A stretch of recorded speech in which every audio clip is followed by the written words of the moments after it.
요한복음 18장 36절부터 37절까지 말씀. 두 절만 의미를 생각하면서 같이 읽도록 하겠습니다. 시작. 예수께서 대답하시되 내 나라는 이 세상에 속한 것이 아니니라. 만일 내 나라가 이 세상에 속한 것이었더라면 내 종들이 싸워 나로 유대인들에게 넘겨지지 않게 하였으리라. 이제 내 나라는 여기에 속한 것이 아니니라. 빌라도가 이르되 그러면 내가 왕이 아니냐? 예수께서 대답하시되 내 말과 같이 내가 왕이니라. 내가 이를 위하여 태어났으며 이를 위하여 세상에 왔나니 곧 진리에 대하여 증언하려 함이로라. 무릇 진리에 속한 자는 내 음성을 듣느니라 하신대. 아멘. 이 시간 기독론 20번째 시간으로서 그리스도의 사역 중에 왕적 사역 첫 번째 시간입니다. 제사장적 사역을 끝내고요. 왕적 사역 첫 번째 시간으로서 제목은 하나님의 나라와 그리스도의 통치, 하나님의 나라와 그리스도의 통치, 이런 제목으로 하나님 말씀 증거하도록 하겠습니다. 먼저 중간에도 다시 살펴보겠지만 본문을 먼저 살펴보면 이 본문은 예수께서 십자가에 죽으시기 전에 빌라도에게 신문을 받으시는 내용입니다. 빌라도가 내가 유대인의 왕이냐 또 왕인지를 물어보는 질문에 있어서 예수님께서 답하시는 내용입니다. 예수께서 대답하시되 내 나라는 이 세상에 속한 것이 아니니라 그랬습니다. 그래서 이 세상 나라가 있고 특별히 그리스도의 나라가 있다는 것을 말하고 있습니다. 여기서 말하는 내 나라는 특별히 오늘 살펴볼 텐데 그리스도께서 피로 사서 구속하신 참으로 그리스도를 사랑하여 그리스도의 통치에 자원하여 복종하는 모든 성도의 내적인 심령 안에 이루어지는 그 하나님의 통치를 가리키는 것입니다. 이것은 이 세상에 속한 것이 아닙니다. 이 세상은 공중의 권세 잡은 자, 이 세상 임금, 마귀가 지배하는 그러한 나라요. 물론 원리적으로는 하나님이 통치하지만 실제적으로는 악한 자에게 속하 있다, 이렇게 성경이 표현을 하고 있습니다. 그렇지만 그리스도께서 통치하시는 그 나라는 구원받은 성도들의 내적 심령에 먼저 이루어지고 있는 것이죠. 그래서 예수님께서는 모든 세상이 주님의 것이지만 주님을 자원하여 복종하지 않는 악한 자들에 대해서는 그것은 내 나라도 아니고 내 세상도 아니라고 말하고 있고, 오히려 내 나라는 그 진리를 믿는 성도들 안에 이루어지는 그리스도의 통치, 그리고 그리스도의 통치를 순종하는 자 안에 역사하는 그 세계, 이 영적인 세계를 내 나라라 이렇게 표현을 하고 있는 것입니다. 그래서 만일 내 나라가 이 세상에 속한 것이었더라면 내 종들이 싸워 나로 유대인들에게 넘겨지지 않게 하였으리라. 이제 내 나라는 여기에 속한 것이 아니니라. 보이는 세상, 이 세계에 속한 것이 하나님의 나라, 그리스도의 나라가 아니라는 것이죠. 그때 빌라도가 물어봅니다. 37절에 보니까 빌라도가 이르되 그러면 내가 왕이 아니냐? 그럴 때 예수님께서 내 말과 같이 내가 왕이니라 그랬습니다. 내가 이를 위하여 태어났으며 이를 위하여 세상에 왔나니. 자, 그런데 누구에게 왕인가? 곧 진리에 대하여 증언하려 함이로라. 무릇 진리에 속한 자는 내 음성을 듣느니라 그랬습니다. 이게 중요한 것입니다. 진리에 속한 자는 내 음성을 듣느니라 그랬습니다. 그래서 예수님께서 이 세상에 와서 진리를 증언하셨는데 그 진리의 증언을 믿고 그 진리에 속한 자, 즉 진리를 믿고 진리를 받아들이고 구원받은 자는 이제는 예수 그리스도의 통치에 복종한다는 것이죠. 내 음성을 듣느니라 그랬습니다. 그래서 진리에 속한 자만이 그리스도의 참 백성이요, 진리에 속한 자 안에 이루어지는 영적, 내적 그리스도의 통치, 그것을 음성을 듣는다 이렇게 표현하고 있습니다. 그래서 주님의 말씀을 믿고 그 음성을 듣고 그 음성대로 순종하는 자 안에 참으로 그리스도의 나라와 하나님의 나라가 현재적으로 역사하고 그 나라가 그 안에 있게 되는 것입니다. 그러면 하나님의 나라는 좋아요, 안 좋아요? 좋죠. 네. 의와 평강과 희락이 있다 그랬습니다. 안식이 있는 나라입니다. 성도들의 심령이 진리에 속하고 그리스도의 음성을 들을 때에 그 안에 참으로 의가 역사하고 의가 통치하고 또 희락, 즐거움이 넘치고 평강이 넘치는 것이죠. 그래서 우리가 현재적으로 더욱더 그리스도의 나라에 들어가기를 힘써야 되고 그 나라를 구해야 되겠고요. 또 장차 올 완성된 하나님의 나라를 소망을 해야 됩니다. 그래서 오늘은 크게 세 가지 나라에 대해서 살펴볼 텐데요.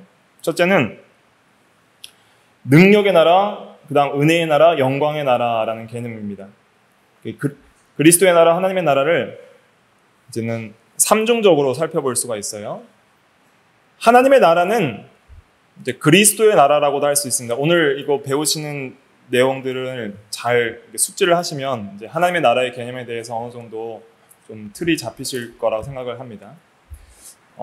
그리스도의 나라는 하나님의 나라는 그리스도의 나라를 할 수 있는데, 왜냐하면 하나님의 나라의 왕이 그리스도이기 때문이죠.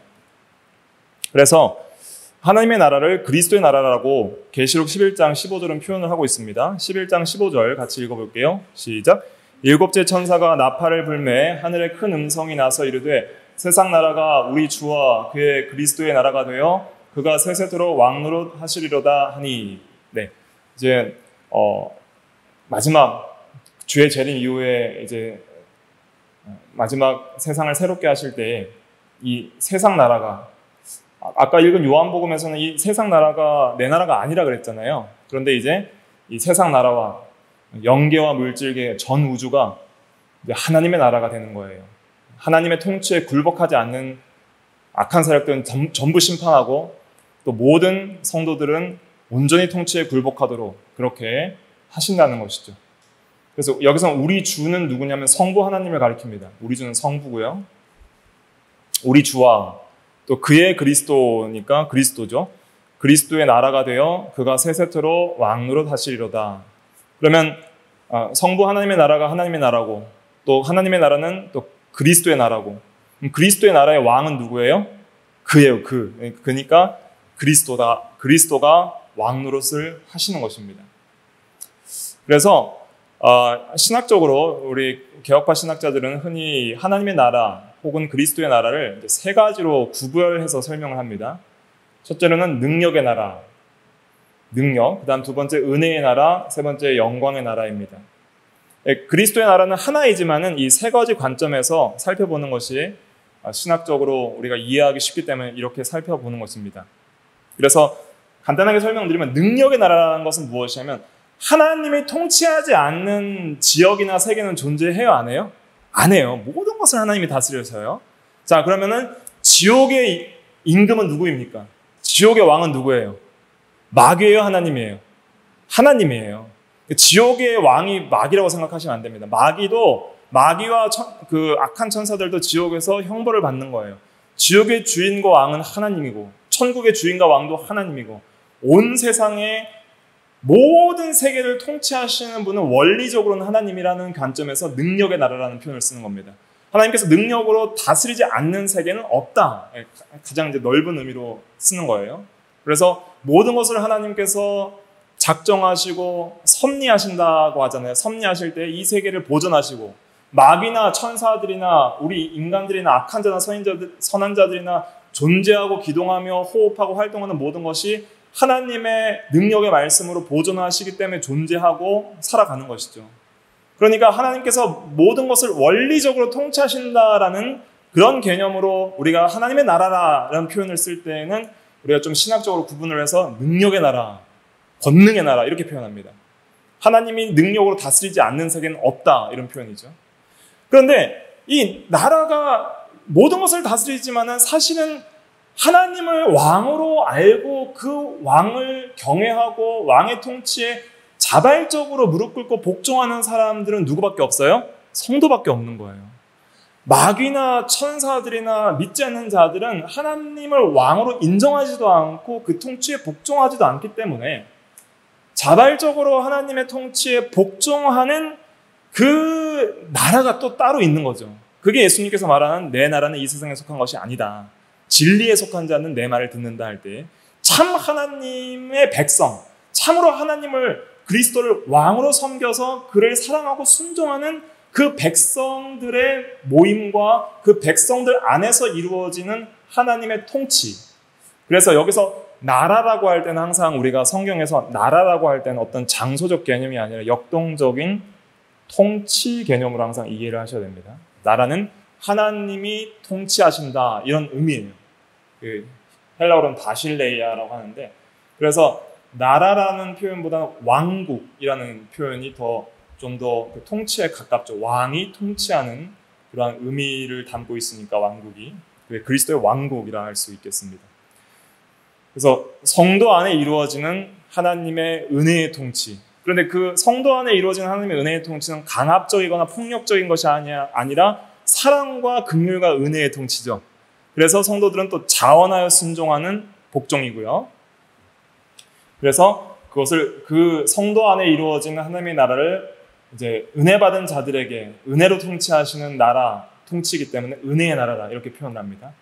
지금 은혜의 나라가 계속 확장이 되어 가고 있죠. 창세 이후로부터 계속적으로 교회를 통해서 확장되어 가다가 이제는 마지막 심판 때에 모든 악한 자들을 심판하시고 그 다음에 우리의 모든 죄성들이 다 이제는 영화롭게 되어서 더 이상 죄를 짓지 않고 이제는 하나님의 영광의 통치가 임하지 않는 것이 없이 모든 무릎이 주 예수 그리스도 앞에 꿇고 모든 악한 자들은 심판을 통해 무릎 꿇게 만들고 그 다음에 성도들은 자원하여 사랑하여 복종하여 무릎 꿇게 만들어서 무릎 꿇지 않는 자들이 얻게 만드는 그 세계가 올 테인데 그것이 이제는 완성된 하나님의 나라의 영광의 나라로서 세상 나라가 하나님의 나라가 되는 거예요. 더 이상 세상 나라에 하나님께 복종하지 않는 털끝만한 존재도 없이 모든 영계와 물질계와 보이는 세계와 보이지 않는 세계가 하나님과 그리스도께 무릎 꿇고 순종하는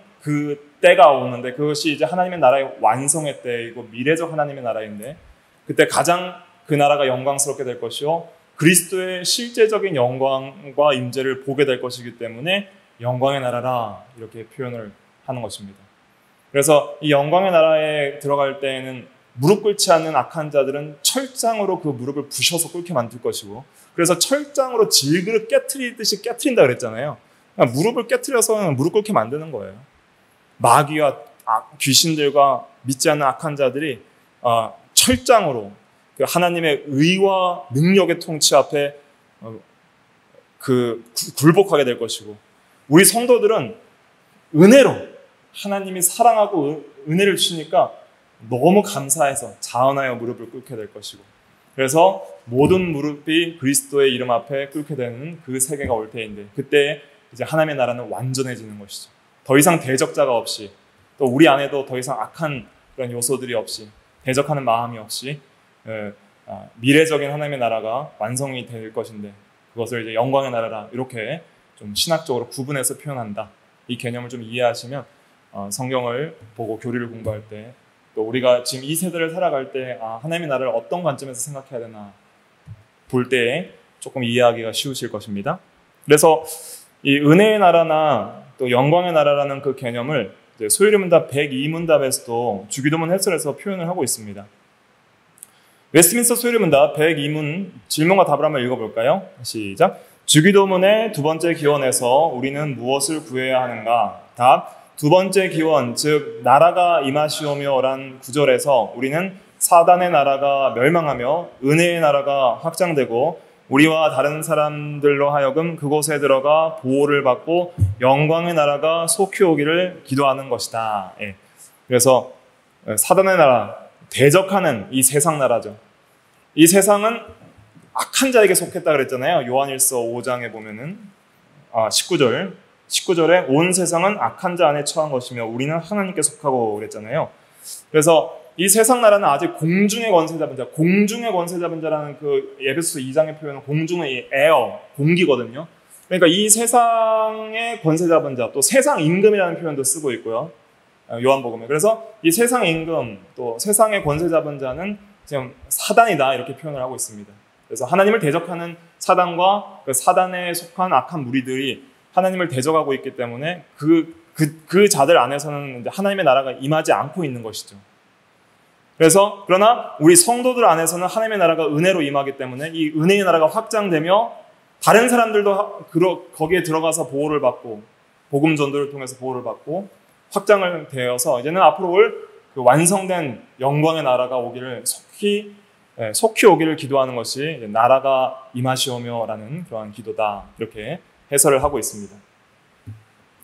쭉 설명을 드렸기 때문에 이제 빠르게 오늘은 내용이 좀 많아요. 6페이지까지 있는데 중요한 건 이제 은혜의 나라 중심으로 좀 살펴보고요. 능력의 나라, 영광의 나라는 이제 서론적으로 설명을 드렸으니까 빠르게 지나가도록 하겠습니다. 그래서 능력의 나라는 먼저 하나님이 세우신 왕이신 그리스도는 모든 것을 다스린다. 원리적입니다. 원리적으로는 다스리지만 실제적으로는 통치에 굴복하는 사람이 많지 않죠. 교인들 빼고는 실제적으로는 다 굴복하진 않는다. 그래서 마태복음 28장 18절에는 하늘과 땅의 모든 권세를 주셨다 그랬고요. 또 시편 110편 1절에는 내가 내 원수들로 내 발판이 되게 하기까지 너는 내 오른쪽에 앉아있으라 하셨도다 그랬습니다. 그래서 아직 원수들이 있는 거죠. 통치는 하시지만 원수들이 다 굴복할 때까지 은혜의 나라가 확장이 되고 영광의 나라가 오고 있는 것이죠. 그래서 모든 것을 다스린다는 것을 이제 복음서에서는 예수 그리스도께서 성육신 하셨을 때에도 이적을 통해서 많이 보여주셨죠. 그래서 병자를 고치시고 맹인을 보게 하시고 폭풍이 있는 바다를 잔잔하게 하시고 귀신을 내쫓으시고 죽은 자를 다시 살리심으로써 이런 모든 물질계와 악한 영들과 또 생명과 사망까지도 통치하심을 보여주셨다 하는 것이죠. 그래서 그리스도는 자신이 창조하신 세계의 왕이십니다. 창조를 하셨으니까 주인이시죠. 또 그의 능력으로 만물을 붙드시고 다스리십니다. 그래서 만물이 그로 말미암아 지은 바 되었으니 지은 것이 하나도 그가 없이는 된 것이 없느니라 라고 요한복음 1장 3절에 말씀했죠. 그리고 그는 이 세상에 초림하셨을 때 세상을 자기 땅이라고 표현하셨습니다. 그가 세상에 계셨으며 세상은 그로 말미암아 지은 바 되었을 때 세상이 그를 알지 못하였고 자기 땅에 오매 그랬습니다. 자기 땅이라 했으니까 모든 것은 그리스도의 것입니다. 이 세상에 그리스도의 것이 아니고 그리스도께서 다스리지 않는 것은 하나도 없습니다. 그런데 세상이 알지 못하는 것이죠. 복종을 안 하는 것이죠. 그래서 먼저는 우리가 만물을 그리스도께서 친히 붙들고 다스리신다 하는 것을 믿어야 됩니다. 이것이 섭리를 믿는 신앙이죠. 그래서 히브리서 1장 3절 중요한 요절인데 같이 읽어볼게요. 시작. 이는 하나님의 영광의 광채시오 그 본체의 형상이시라 그의 능력의 말씀으로 만물을 붙드시며 죄를 정결하게 하시는 일을 하시고 높은 곳에 계신 지극히 크신 이의 우편에 앉으셨느니라. 그래서 하나님과 동등하신 동일 본질이신데 그의 능력의 말씀으로 만물을 붙드시고 주님의 능력의 말씀으로 만물이 붙들려 있는 거예요. 만물이 존재하고 기동하며 우리 인생이 살며 호흡하는 모든 것이 하나님의 말씀으로 붙들려 있기 때문에 오늘날 우리가 살아있는 줄 알아야 됩니다. 아무개 호흡하고 살아있어라 하니까 우리도 지금 숨쉬고 있는 거예요. 주님께서 말씀으로 이제는 그만 숨쉬고 육체의 생명을 그치고 이제는 내게 오라 하면은 이제는 우리는 호흡을 그치고 천국으로 가야 되는 거예요. 절대 주권이 하나님께 있고 그리스도께 있고 생사와 복이 그리스도께 있다면 우리가 얼마나 그리스도를 경외하고 그의 말씀의 통치에 복종하고 그의 말을 들어야 되겠습니까? 그러나 성도들조차 자기 백성조차 영접하지 않는 시대가 이런 악한 시대다 하는 것을 깨닫고 우리는 회개하고 바로 서야 될 줄로 그렇게 깨달아야 되겠습니다. 그 다음 은혜 왕국. 그래서 능력의 왕국은 있지만 다 하나님을 그리스도를 왕으로 섬기지 않고 있다. 그러나 그들 중에 참으로 그리스도를 왕으로 섬기는 자들을 세워서 이제 은혜의 왕국을 세우시는 것이죠. 그러나 타락한 인간들은 그리스도를 더 이상 왕으로 섬기지 않습니다. 세상은 그를 알지 못하였고 그가 자기 땅에 오셨으나 자기 백성 심지어 유대인들조차 대부분 영접하지 않았습니다. 그러나 영접하는 자가 있죠. 요한복음 1장 12절부터 13절 같이 읽어볼게요. 시작. 영접하는 자, 곧 그 이름을 믿는 자들에게는 하나님의 자녀가 되는 권세를 주셨으니 이는 혈통으로나 육정으로나 사람의 뜻으로 나지 아니하고 오직 하나님께로부터 난 자들이니라.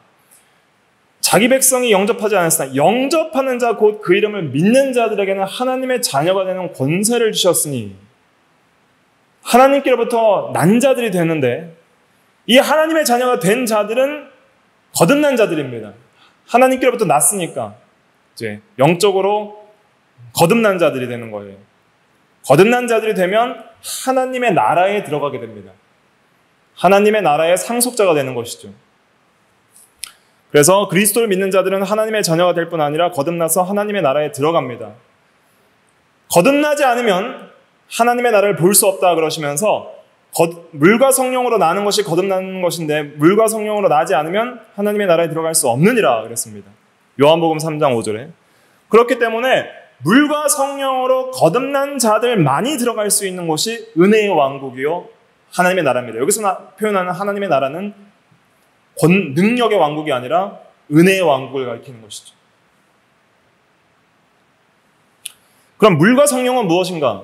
해설이 중요한데요. 물에 대한 여러 신학적인 견해들이 있습니다. 세례의 물이라, 아니면 씻음이다, 여러 견해들이 있는데요. 물은 말씀을 상징한다는 것이 가장 성경적인 해석입니다. 그래서 물과 성령으로 거듭난다는 것은 말씀과 성령으로 난다. 교리적으로도 맞고요. 물은 말씀을 상징한다는 말씀은 에베소서 5장 26절에 있는데 에베소서 5장 26절 같이 읽어볼게요. 시작. 이는 곧 물로 씻어 말씀으로 깨끗하게 하사 거룩하게 하시고 물로 씻는 것을 말씀으로 씻는 것이라 말하고 있습니다. 그래서 우리의 죄를 씻는 것은 하나님의 복음의 진리로 씻는 거예요. 마치 물로 우리의 육신의 더러움을 씻듯이 진리의 말씀으로 우리의 영혼을 씻는 것이죠. 복음의 진리로.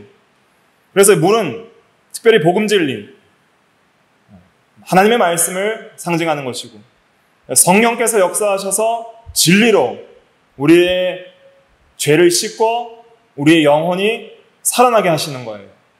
그래서 말씀과 성령이 참으로 구원에 있어서 중요합니다.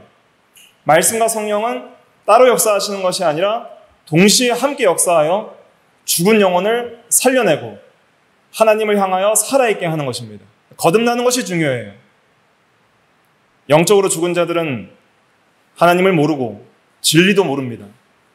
그래서 진리에 속한 자들은 나의 음성을 듣느니라 빌라도에게 그렇게 말하니까 그 다음에 빌라도가 한 말이 뭐예요? 진리가 무엇이냐 이렇게 말했거든요. 진리가 무엇이냐. 세상 사람들은 진리를 몰라요. 그런데 영이 살아난 사람, 말씀과 성령으로 거듭난 사람, 그리스도의 은혜의 왕국에 들어간 사람은 그 말을 듣고 깨닫습니다. 그래서 은혜의 왕국에 들어간 성도들의 특징은 무엇이냐면 진리의 통치에 복종하는 거예요. 그의 음성에 무릎 꿇고 순종합니다. 진리를 귀하게 여기고 생명보다 귀하게 여기고 진리의 말씀을 사랑하고 진리를 알기를 사모하고 진리를 순종하기를 힘쓰는 것이죠. 우리의 영혼에 거듭난 것이, 우리의 영혼이 살아난 것이 뭘로 살아났어요? 진리로 살아난 거예요. 진리로. 그러니까 영혼의 본질적인 성향이 뭘 좋아하게 되어 있어요? 진리를 좋아하게 되어 있는 거예요. 진리로 살려나오셨으니까 진리를 사랑하고 성령으로 거듭났기 때문에 성령의 감동을 좋아하기 때문에 우리가 말씀과 성령으로 날마다 살아가야만 우리의 영혼이 더욱더 활력이 있고 성장할 수 있는 것이죠. 그래서 거듭난 자들은 영적으로 하나님에 대해 그리스도에 대해 살아있습니다. 그리스도를 알고 사랑하고 순종합니다. 자원하에 무릎 꿇고 주라 경배합니다. 그래서 성령으로 아니하고는 누구든지 예수를 주시라 할 수 없느니라 고린도전서 12장 3절에 말씀한 것처럼 성령으로 거듭난 자들은 반드시 예수를 주라 시인하게 되어 있습니다. 주라는 것은 예수님을 나의 왕으로 섬긴다는 뜻이죠. 임금 주자니까 주인 주자. 그래서 예수를 믿는다는 것은 단순히 그냥 예수님을 안다는 것에 그치는 것이 아니라 예수님의 통치에 복종하는 자리까지 나아가는 거예요. 그게 진짜 예수 믿는 생활이에요. 예수님의 말씀과 성령의 통치에 복종하는 자, 그것이 참 성도요, 참 그리스도의 나라의 백성입니다. 그리스도는 거듭난 그리스도인들을 은혜로 통치하십니다. 한번 같이 읽어볼까요? 그리스도는부터 시작. 그리스도는 자기 백성을 은혜로 다스리시고 영적이고 내적인 방식으로 그들의 마음을 다스리신다. 성령과 말씀을 통해 자기 백성의 마음속에 계시면서 은혜로 다스리신다.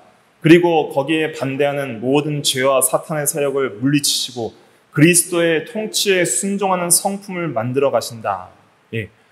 그래서 은혜로, 참 오직 선물로, 은혜로, 값없이, 그리고 우리의 마음을 참으로 하나님의 은혜로 감동시켜서 다스리실 때 영적이고 내적인 방식으로 다스리시고 우리의 마음속에 성령과 말씀을 통해서 참 은혜로 다스리셔서 이 우리의 죄를 물리치시고 사탄을 물리치도록 힘을 주시고 통치에 순종하는 성품을 만들어서서 자원하여 순종하게 하십니다.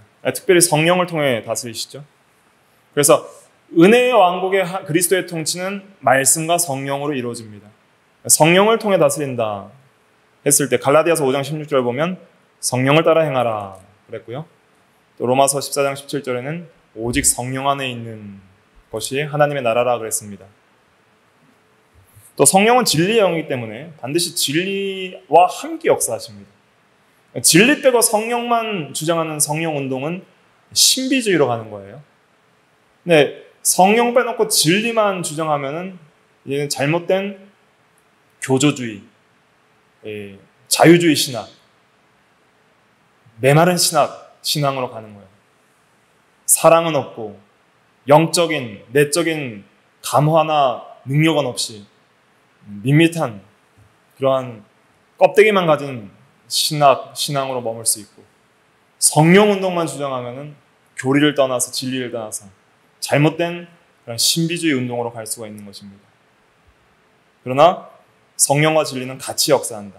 같이 역사한다는 것이 중요한 교리적인 내용입니다. 그것을 요한복음 15장과 16장에서 증거하고 있는데 요한복음 15장 26절에 보면은 내가 아버지께로부터 너희에게 보낼 보혜사 곧 아버지께로부터 나오시는 진리의 성령이 오실 때 그 성령이 하시는 게 뭐예요? 그가 누구를 증언해요? 예수님을 증언한다는 거예요. 예수님을 증언하는 일을 하지 진리를 증언하는 일을 하지 마음대로 역사하는 것이 아닙니다. 마음대로 누구한테 오셔서 직통 계시를 주고 하는 것이 아니죠. 항상 진리 가운데로 인도하신다. 성경 말씀 가운데로 인도하신다. 신약시대 때는 이렇게 해석하면 되겠습니다. 그 다음에 요한복음 16장 13절 같이 읽어볼게요. 시작. 그러나 진리의 성령이 오시면 그가 너희를 모든 진리 가운데로 인도하시리니 그가 스스로 말하지 않고 오직 들은 것을 말하며 장래를 너희에게 알리시리라. 여기 보세요. 진리 가운데로 인도하시면서 스스로 말하지 않고 진리 빼고 독단적으로 성령이 말하지 않는다는 거예요. 항상 성경 말씀 가운데서 말한다는 거예요. 오직 들은 것, 그리스도께서 말씀하신 것을 말한다는 거예요. 성경이 말한 것을 말하지 성경을 떠나서 말하지 않는다는 것입니다. 그렇게 우리가 해석을 해야 됩니다. 그래서 성경이 얼마나 귀한지를 우리가 알고 또 성령이 함께 하여야 성경을 깨달을 수 있다는 것을 알고 성경과 성령의 통치를 받기를 우리가 힘을 써야 됩니다. 그럴 때 은혜의 나라를 누릴 수가 있는데 특별히 성경과 성령의 통치를 잘 받을 뿐 아니라 이 나라를 충만히 누리려면 이 팔복의 신앙이 있어야 됩니다. 그래서 어떤 자가 천국의 모든 복을 누려요?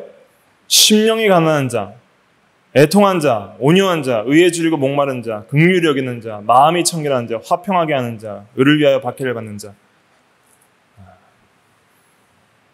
다 읽으면 좋은데 시간 관계상 넘어가는데 3절과 10절 보세요. 그 3절과 10절에 보면 처음 복도 천국이 그들의 것이며 마지막 복도 천국이 그들의 것임이죠. 그러면 그 중간에 있는 것들은 다 뭐예요? 중간에 있는 것들은 전부 천국의 복인 거예요. 그러니까 위로도 천국의 복이고 땅을 기업으로 받는 것도 천국의 복이고 배부르는 것도 이건 충만과 만족이니까 이것도 부족함이 없는 천국의 복이고 긍휼히 여김을 받는 것도 천국의 복이고 하나님을 보는 것도 천국의 복이고 하나님의 아들이라 일컬음을 받는 것도 천국의 복이에요. 그러니까 이 팔복신앙을 가진 자들이 천국을 누리는 거예요. 현재적으로 누리고 미래적으로도 누리게 되는 것이죠. 그 다음에 그리스도의 은혜의 왕국은 영적인 나라입니다. 이 세상에 속한 것이 아니라 그랬죠, 예수님께서. 이 보이는 이 세상에 속한 것이 아닌 거듭난 하나님의 자녀들 안에 내적으로 역사하는 그리스도의 왕적 통치다. 내적으로 역사하는 그리스도의 왕적 통치다. 이것이 중요합니다. 그래서 예수님은 볼 수 있게 임하는 것이 아니요 너희 안에 있다고 말씀하신 것이죠. 누가복음 17장 20절로 21절 같이 읽어보겠습니다. 시작. 바리새인들이 하나님의 나라가 어느 때에 임하나이까 묻거늘 예수께서 대답하여 이르시되 하나님의 나라는 볼 수 있게 임하는 것이 아니요 또 여기 있다 저기 있다고도 못하리니 하나님의 나라는 너희 안에 있느니라. 볼 수 있는 것이 아니라 영적인데 바로 너희 안에 있다. 너희 심령 속에, 너희 영혼 속에, 너희 마음 속에 그리스도가 계실 때, 그의 말씀과 성령이 계실 때에 너희는 그리스도께 속한 자요 그리스도의 나라에 있는 자다라는 것이죠. 이때 바리새인들은 하나님의 나라가 어느 때에 임하니까 할 때 이것은 외적인, 또 정치적인 그러한 나라를 고대했던 것이죠. 옛 다윗과 솔로몬 때 누렸던 그 세상적 부귀와 영화를 바라보고 외적이고 현세적 하나님의 나라를 원했지만은 그러나 예수님께서는 반대로 내적이고 영적인 하나님의 나라에 대하여 말씀하고 있는 것입니다. 이것이 오늘날 우리 믿는 성도와 교회 가운데 임하시는 하나님의 나라의 현재성이죠.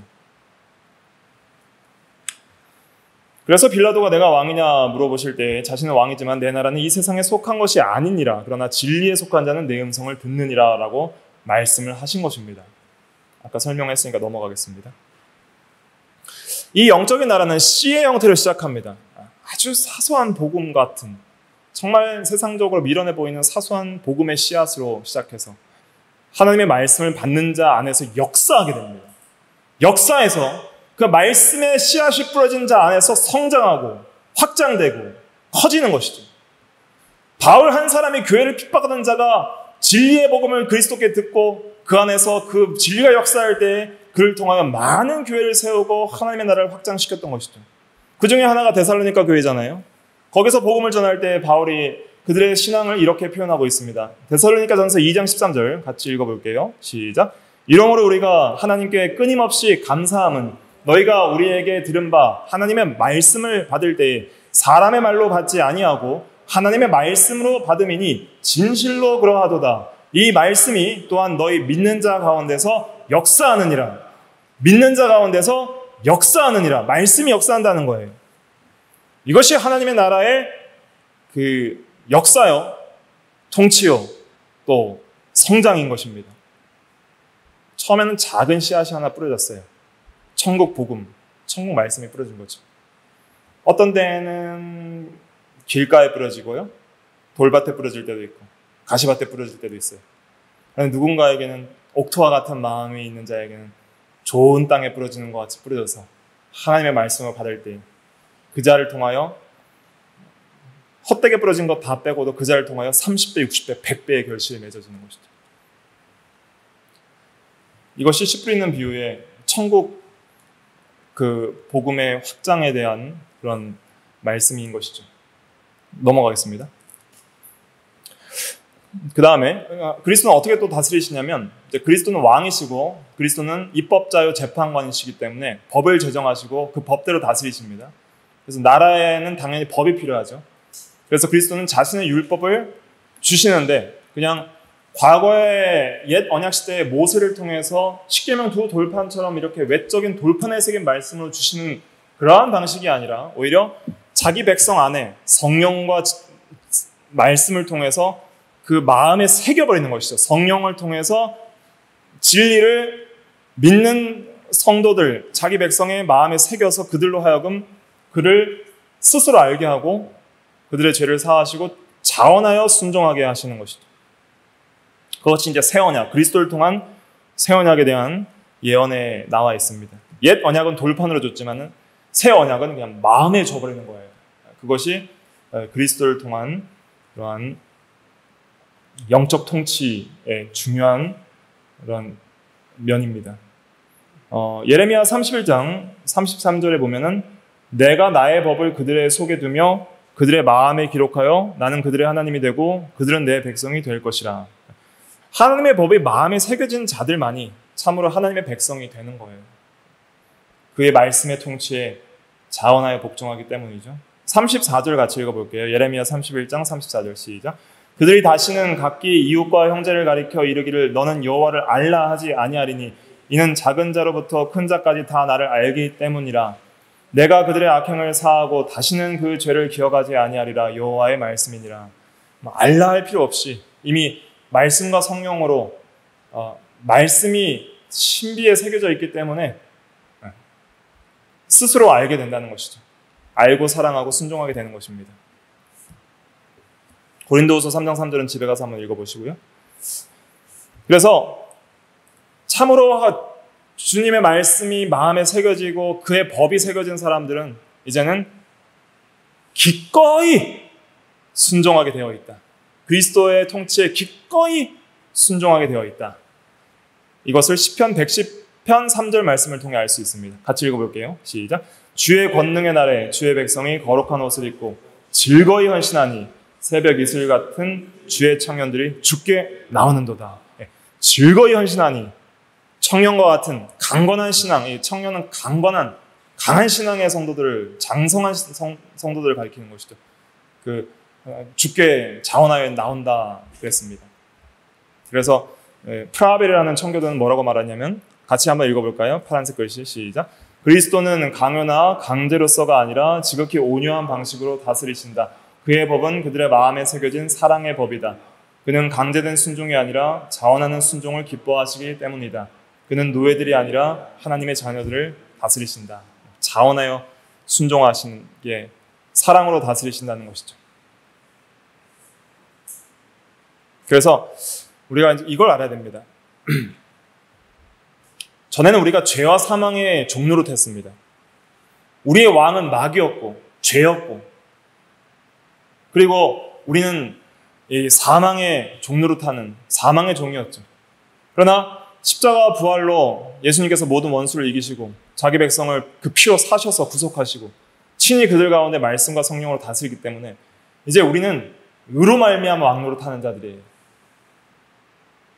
죄가 사망해서 전에는 우리 왕노릇했습니다. 죄에 복종하고 사망에 복종했죠. 오늘날 많은 사람들을 보십시오. 얼마나 죄를 짓고 그 죄의 그 종노릇에서 벗어나지 못하고 있습니까? 그러나 이제 은혜 받은 성도들은 항상 의가 통치해야 됩니다. 의가 왕노릇한다는 것은 의의 통치를 받아서 진리의 말씀대로 순종하는 삶을 가리키는 것을 가리킵니다. 순종이 의고 의가 뭐라 그랬죠? 생명이라고 그랬죠. 그래서 의롭게 사는 사람은 생명을 누리게 되는 것이죠. 그래서 우리는 그리스도의 은혜의 나라에 들어간 모든 성도는 의의 통치의 지배를 받아야 됩니다. 은혜의 통치의 지배를 받아야 됩니다. 성령과 말씀의 통치의 지배를 받고 그래서 더욱더 하나님의 나라가 우리 가운데 이루어지게 하옵소서 기도할 때마다 의롭게 사는 성도가 되어야 되는 것이죠.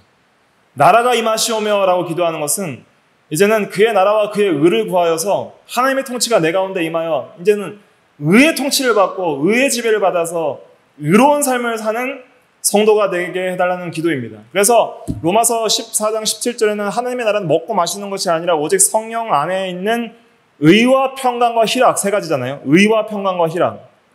그래서 하나님의 나라의 성도들은 의를 누립니다. 법적으로 의롭게 되었고 또 실제적으로 의롭게 살 수 있는 능력이 공급되므로 우리가 의의 그런 기쁨을 누리는 것이죠. 하나님의 나라는 의인이 들어간 나라요.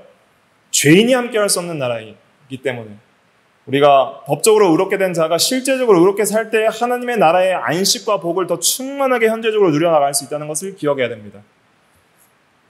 그렇게 순종할 때 평강도 누리고 기쁨인 희락도 누리는 것이죠.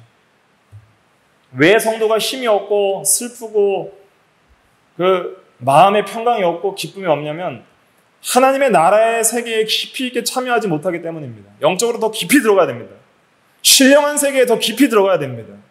그 영적인 세계가 있어요. 신령한 세계가 있다고 말씀하셨어요. 예수님께서 내 나라는 이 세상에 속한 것이 아니니라.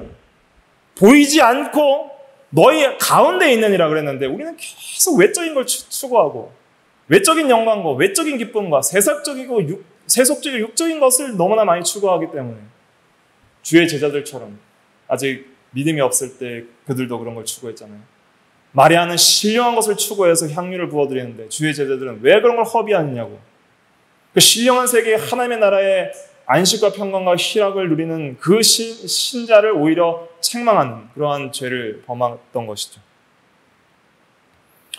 그래서 우리가 그의 나라에 들어가서 풍성한 그런 열매들을 맺어 나가야 됩니다. 우리가 전에는 하나님을 미워했지만은 이제는 하나님을 자원하여 순종하면서 이제는 많은 하나님의 나라의 열매들을 또 맺어 나가야 되죠. 그래서 내용들이 많은데 이제 시간이 다 가서 다음 시간에 또 이어서 좀 영광의 나라는 하도록 하고요. 오늘은 이제 여기서 마칠 텐데 우리가 예수 믿는 사람은 이것을 확실히 알아야 됩니다. 예수 믿는 사람은 이제 주인이 누구예요? 그리스도예요. 그리스도. 내 왕은 그리스도시다.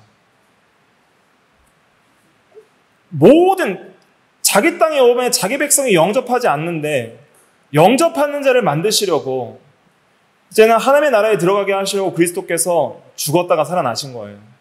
그래서 이제는 우리는 살아도 주를 위하여 살고 죽어도 주를 위하여 죽어서 사나 죽으나 주의 것으로 살아야 되는 것이죠. 이것만 읽고 마칠게요. 요절인데 로마서 14장 7절부터 9절 말씀 같이 읽고 마치겠습니다. 시작. 우리 중에 누구든지 자기를 위하여 사는 자가 없고 자기를 위하여 죽는 자도 없도다. 우리가 살아도 주를 위하여 살고 죽어도 주를 위하여 죽나니 그러므로 사나 죽으나 우리가 주의 것이로다. 이를 위하여 그리스도께서 죽었다가 다시 살아나셨으니 곧 죽은 자와 산 자의 주가 되려 하심이라. 죽었다가 살아나신 이유가 뭐예요? 죽은 자와 산 자. 이건 육신적으로 죽은 자와 산 자를 가리킵니다. 성도가 육신적으로 죽어서 지금 하늘나라 가 있는 성도나 현재적으로 육신적으로 살아서 지금 저희들처럼 있는 성도나 모든 성도들의 주다라는 말씀입니다. 이것을 우리가 기억하고 오늘 중요한 핵심은 뭐냐면 그리스도의 말씀과 성령의 통치에 더욱더 복종하는 삶을 살 때에 그때에 하나님의 나라의 모든 복과 의와 평강과 희락을 더 풍성하게 누릴 수 있다는 것입니다. 진리의 통치에 복종하고 신령한 세계에 들어가야 됩니다. 영적인 세계에 더 깊이 들어가야 됩니다. 하나님의 통치의 세계에 들어가길 힘써야 됩니다. 그것이 우리의 사명입니다. 기도하겠습니다.